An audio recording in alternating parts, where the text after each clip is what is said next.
बच्चों, पिछले पीरियड में हमने प्रश्न संग्रह 14.1 का प्रश्न पहला जो सारणी रूप में था उसे हमने हल किया था। अब हम आगे बढ़ते हैं प्रश्न दूसरे की ओर। यह शाब्दिक उदाहरण है, चक्रवृद्धि ब्याज के शाब्दिक उदाहरण। आइए हम देखते हैं इसे किस प्रकार से हल किया जाता है। 12% की दर से, तो ये ब्याज की दर हो गई। समीर राव ने किसी पत संस्था से 3 वर्ष आपका समय हो गया के लिए 12,500 रुपये कर्ज लिया। आप जानते हैं कि कर्ज को हम मूलधन अर्थात प्रिंसिपल कहते हैं। तो इसमें आपको पता क्या है, पहले हम वो लिखते हैं। सबसे पहले हमको मूलधन पता है,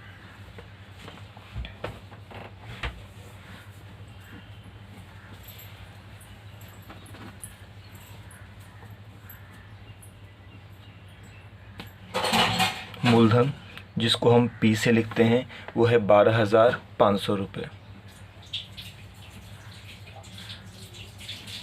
इसके बाद हमें 12% प्रभाव ब्याज की दर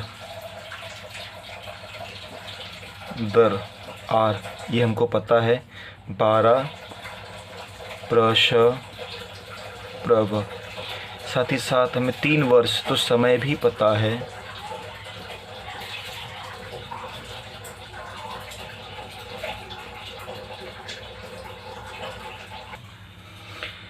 तो तीसरे वर्ष के अंत में चक्रवृद्धि ब्याज की गणना से कितने रुपए वापस करने पड़ेंगे।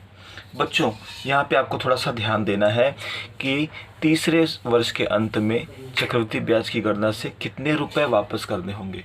यहाँ पर कुल रुपए का मतलब हो गया कि मूलधन तो आपको वापस करना ही करना होगा, साथ ही साथ 12% प्रभाव की दर से 3 वर्ष का जो चक्रवृद्धि ब्याज होगा वो भी आपको इसमें जोड़ के करना होगा।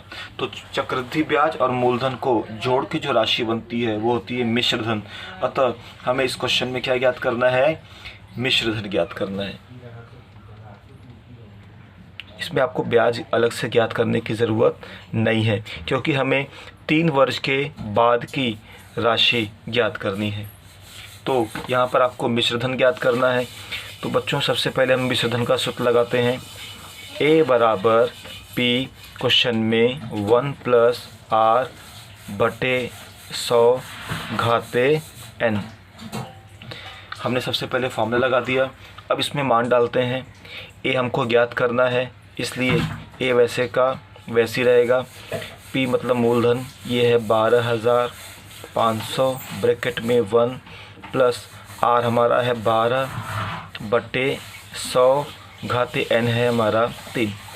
आपको चाहिए तो 12 और 100 दोनों 4 के पहाड़े में आते हैं। इसको आप काट के छोटा कर सकते हैं। जैसे 4 त्रिक 12, 25 चौका 100। तो हमको मिल जाएगा 12500 कोष्ठक में 1 प्लस 3/25 कोष्ठक के बाद घाते 3।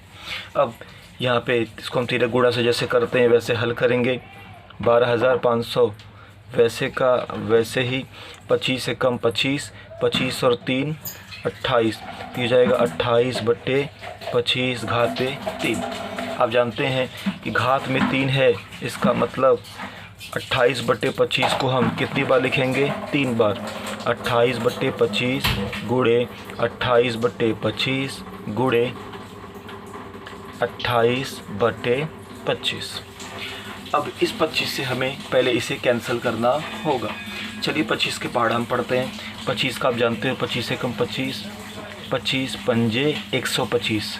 ये 2 0 बच्चों वैसे का वैसे ही हो जाएगा। अब भाग देते हैं ना बच्चों, कैंसिल करना मतलब भाग देना होता है। फिर ये भी 25 के पहाड़ में जाएगा। 25 से कम 25, 25 दूनी 50, 0 का 0। अब 20 और 25 ये दोनों 5 के पहाड़े में जाएंगे। 5 5 25, 5 चौक 20।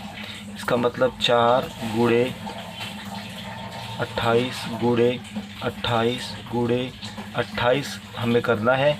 साथ ही साथ हमें जो आंसर आएगा इसमें 5 से भाग देना है। ठीक है बच्चों, तो चलिए 28 में 4 का गुणा करते हैं, फिर 28 का 28 में गुणा करते हैं। इन सब का एक साथ गुणा करने के बाद उसमें हम क्या करेंगे, 5 से भाग दे देंगे। बच्चों इन सब का आपस में गुणा करने पर आता है 87808 बटे में 5। अब 87808 में हम 5 से भाग देंगे। हम यहाँ पर साइड में इसको भाग भी दे सकते हैं। 87808 को 5 से, 5 एकम 5, 8 में से 5 गए 3, फिर 7 नीचे, 5 सत्ते 35, 7 में से 5 गए 2, नेक्स्ट नंबर 8 कॉपी हो जाएगा। 5 पछे 25, 8 में से 5 गए 3 0, नेक्स्ट नंबर है 0। 5 छम 30 0, लास्ट नंबर है 8। 5 एकम 5, 8 में से 5 गया 3। अब भाग नहीं जा रहा है तो 10 में डाल के 0 ले सकते हैं। 5 छम 30, तो 17561.6 ये हमारा आंसर आ जाएगा। तो यहाँ पे इसका हम आंसर लिखते हैं 17561.6। चूँकि ये दशमलव के बाद पैसे में होता है इसलिए इसको हम 60 भी लिख सकते हैं। तो इतने, इसका मतलब मिश्रधन मिल गया 17561.60। तो तीसरे वर्ष के अंत में उसे समीर राव को कुल 17,561.60 रुपये, मतलब 17,561 रुपये और 60 पैसे, इतने रुपए वापस करने पड़ेंगे। इस प्रकार से बच्चों हमको आंसर मिल जाएगा। लास्ट में आपको उसका फाइनल आंसर लिखना पड़ेगा, इसलिए तीसरे वर्ष के अंत में